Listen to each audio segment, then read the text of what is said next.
Nous approchons de la Semaine Sainte, cette semaine dans laquelle nous allons nous retrouver pour célébrer la mort et la résurrection du Christ. Le dimanche des Rameaux, une paroisse de Paris, la paroisse Saint-Louis-en-l'Île, partira du parvis de Notre-Dame dans une longue procession pour aller célébrer la fête des Rameaux dans leur propre paroisse. C'est le signe même que le parvis de la cathédrale reste un lieu où on veut prier, et il y aura au cours de la Semaine Sainte d'autres événements qui manifesteront le rôle que joue la cathédrale au cœur même de notre diocèse. Le lundi soir, le 3 avril, c'est Pierre Vivante, une association qui réunit des jeunes de tous horizons, de toute origine, pour venir prier depuis l'anniversaire de l'incendie de la cathédrale. Tous les lundis saints, ils se retrouvent là pour vivre un temps de prière à Marie, pour vivre un temps d'adoration. Et je voudrais inviter tous les jeunes à se retrouver lundi saint pour la procession qui partira de Notre-Dame-des-Victoires à 19 h et qui se retrouvera à 20 h sur le parvis de la cathédrale. Ce sera un magnifique temps manifestant la communion autour de notre archevêque. Parce que la cathédrale, c'est aussi le lieu de la communion, ce lieu où tous se retrouvent, prêtres fidèles, autour de notre archevêque, notamment pour la messe chrismale, qui cette année encore aura lieu à Saint-Sulpice, puisque la cathédrale n'est pas ouverte. Et puis nous allons poursuivre ce cheminement vers Pâques.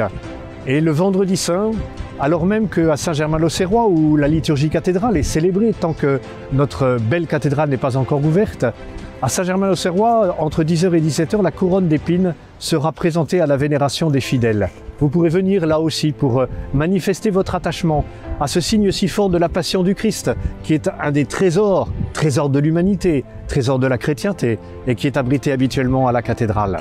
Pendant cette journée également, il y aura un chemin de croix sur le parvis à 12h30. 12h30 pour permettre à ceux qui travaillent de venir passer un moment sur le parvis de la cathédrale et de vivre ce temps de prière dans lequel musique sacrée, la maîtrise de Notre-Dame sera présente pour interpréter un certain nombre de motets et pour nous inviter à entrer dans cette prière et à vivre d'une manière toute particulière la mort du Christ après son agonie au Jardin des Oliviers.